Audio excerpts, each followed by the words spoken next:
LV Subrahmanyam గారిని అభినందన సందేశం.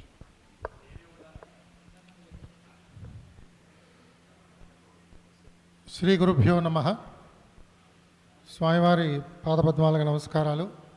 విచ్చేసిన పెద్దలందరికీ నా పక్షాన ఉగాది శుభాకాంక్షలు. మనందరికీ కూడా సమాజంలో నేను బ్రాహ్మణ్ణి అని చెప్పుకోవడానికి కొన్నిసార్లు సందేహిస్తూ ఉంటాం. అది ఎందుకంటే మనందరం కూడా చదువుకున్నది సమాజంలో చాలా అసమానతలను తీసుకొచ్చింది బ్రాహ్మలు అని అనేక గ్రంథాల్లో ఇష్టం వచ్చినట్టు చాలామంది రాశారు. అవి మనందరికీ కూడా పాఠ్యాంశాలు చేసి మన స్కూళ్ళల్లో కాలేజీల్లో మనకు నేర్పించారు. దాంతో నేను బ్రాహ్మణ్ణి అని చెప్పుకోవడానికి సందేహం, నేను బ్రాహ్మణుల కోసం పనిచేస్తాను అని చెప్పుకోవడానికి ఐఏఎస్ ఆఫీసర్లకి ఐపీఎస్ ఆఫీసర్లకి సిగ్గుచేటు. ఎందుకంటే అలా పనిచేయడానికి లేదు. అదేదో రాజ్యాంగ విరుద్ధమైన పని కింద మనకు మనమే ఆలోచన చేసుకుంటూ ఉంటాం. ఇది దౌర్భాగ్యమైన పరిస్థితి. దీనివల్ల ఇవాళ మనం చూస్తుంది ఏమిటంటే అనేక మంది ప్రజాసేవలో ఉండవలసిన జాతి దాన్ని వదిలేసి వారికి ఏమాత్రం కూడా అసలు గ్రహస్థితి అనుకూలించని వ్యాపార రంగంలోకి వెళ్ళిపోయారు. మనందరికీ తెలుసు, శ్రీ శ్రీ శ్రీ చంద్రశేఖరేంద్ర సరస్వతి స్వామివారు అనేక సందర్భాల్లో చెప్తూ వచ్చారు, బ్రాహ్మణత్వం అంటే ఏమిటి, బ్రాహ్మణులు ఏ రకమైన వృత్తులు చేయాలి అన్నది వారు చాలా చాలా వివరంగా చెప్పారు. వారు చెప్పిన పరిస్థితులు ఇవాల్టి కంటే చాలా దయనీయంగా ఉండేవి. కానీ చాలా ధైర్యంగా ఆయన ఆ ప్రాంతాల్లో వాటి గురించి చెప్పారు. మనం దాని గురించి ఇవాళ స్మరించుకోవడానికి భయపడవలసిన అవసరం ఏమాత్రం కూడా లేదు. మనందరికీ తెలుసు, స్వాతంత్రోద్యమంలో నాయకత్వం వహించింది బ్రాహ్మణ జాతి. స్వాతంత్రోద్యమంలో ఆస్తులు అన్నీ కూడా వదులుకుని త్యాగం చేసి దేశం కోసం పోరాడిన వారిలో అత్యధిక శాతం బ్రాహ్మణ జాతి.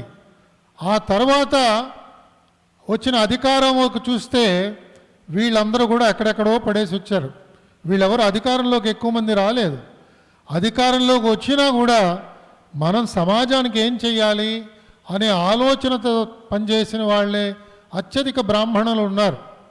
ఏది ఏ కారణమైనా సరే బ్రాహ్మణులు ఈరోజు సమాజంలో మనం చూస్తున్నది క్రమక్రమేణా ప్రజలకి, ప్రభుత్వాలకి, సమాజానికి మేలు చేయగలిగే స్థితి నుంచి వారు కొంత తప్పుకుని వారి వారి జీవితాలతో వారు సంతృప్తి చెందుతూ ఉన్నారు.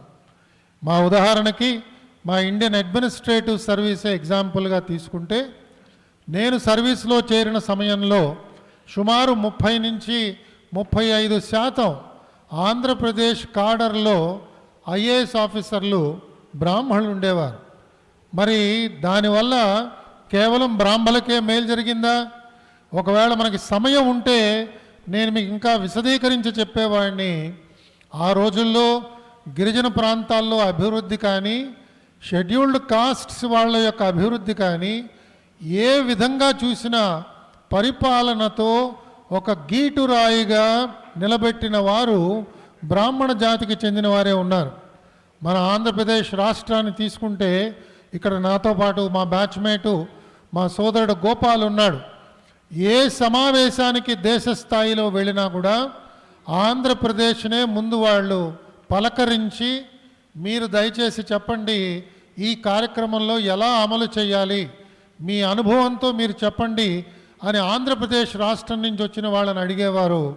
దాన్ని దేశ స్థాయిలో అందరికీ కూడా ఇది ఆచరణ యోగ్యం అని చెప్పేవారు.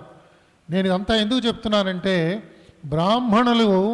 బ్రాహ్మణుల కోసం పనిచేయలేదు, సమాజం కోసం పనిచేశారు, నిజాయితీతనం కోసం పనిచేశారు, సత్య మార్గాన్ని ఎంపిక చేసుకున్నారు. వారెవరు కూడా ఆస్తులు సంపాదించాలనే దృష్టితో ఎప్పుడు కూడా పనిచేయలేదు. ఒకవేళ అలా చేసిన వాళ్ళు ఒకళ్ళిద్దరు ఉంటే దాన్ని మనం పెద్దగా చూడాల్సిన అవసరం లేదు. కాబట్టి సమాజంలో మార్పు కావాలి, సమాజంలో మన సాంస్కృతిక విలువలు ప్రతిబింబించాలి, మన చరిత్రాధారమైన విషయాలన్నీ కూడా అందరికీ తెలియజేయాలి. అసలైన భారతీయ సంస్కృతి ఏమిటో అందరికీ తెలియజెప్పాలంటే మళ్ళా బ్రాహ్మణులు వారు చేయవలసిన బాధ్యతలు వారు తీసుకోవాలి. అందుకని ఈ సెంటర్ ఫర్ బ్రాహ్మణ్ ఎక్సలెన్స్ అన్నది అన్ని రంగాల్లో కూడా బ్రాహ్మణులకి కావలసిన సలహా సహకారాలు ఎలా అందించాలి అనే ఉద్దేశంతో చేస్తున్న చిన్న ప్రయత్నం.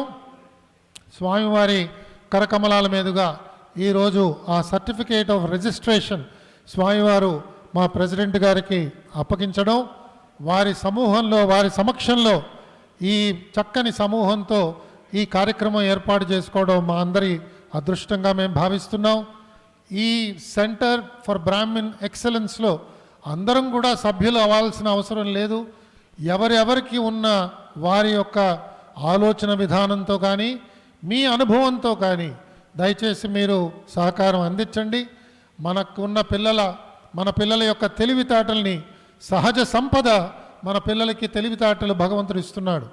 ఆ తెలివితేటలతో వాళ్ళందరినీ పోటీ పరీక్షల్లో బాగా రాణించడానికి కానీ వారి ఎంపిక చేసుకున్న ఏ నైపుణ్యంలో కూడా వారికి ఉచితమైన ఉత్తమమైన శిక్షణ ఇవ్వడానికి ఏర్పాట్లు చేసుకుందాం. అలాగే మేము ఈ మధ్యకాలంలో ఏర్పాటు చేసుకున్నది విద్యారణ్యం వేద పాఠశాలకు వెళ్ళి ఆ విద్యారణ్యం వేద పాఠశాల పిల్లలకి సహాయ సహకారాలు ఏ విధంగా ఇవ్వాలి అన్నది ఏర్పాటు చేసుకున్నాం. అనుకున్నది తడువుగా వెంటనే విజయ్ గారు వారి సంస్థ నుంచి వారి సిఎస్ఆర్ కింద ఒక 5 లక్షల రూపాయలు కూడా నిన్న వాళ్ళకి అందించారు. కాబట్టి వేద విద్య కూడా మనకి చాలా ప్రధానమైనది. వేద విద్యతో పాటు లౌకిక విద్యని రెండు కూడా ఏ విధంగా జోడించి ఈ విద్యార్థులకు మనం చక్కని భవిష్యత్తు ఇవ్వాలన్న అంశం కూడా చూస్తున్నాం. కాబట్టి ఇలాగా ఈ 2 అంశాల గురించి నేను ప్రస్తావన చేస్తున్నాను. మా పెద్దలు ఇతర సభ్యులందరూ కూడా మిగతా విషయాలు చెప్తారు. స్వామివారు ఈరోజు సమయం ఇచ్చి ఆశీర్వదించినందుకు వారికి మరొక్కసారి నా పక్షాన కూడా నా కృతజ్ఞతల్ని వారికి సమర్పించుకుంటూ మీ దగ్గర సెలవు తీసుకుంటున్నాను. స్వస్తి. ధన్యవాదాలు శ్రీ ఎల్వి సుబ్రహ్మణ్యం గారికి. భారతీయ జనతా పార్టీ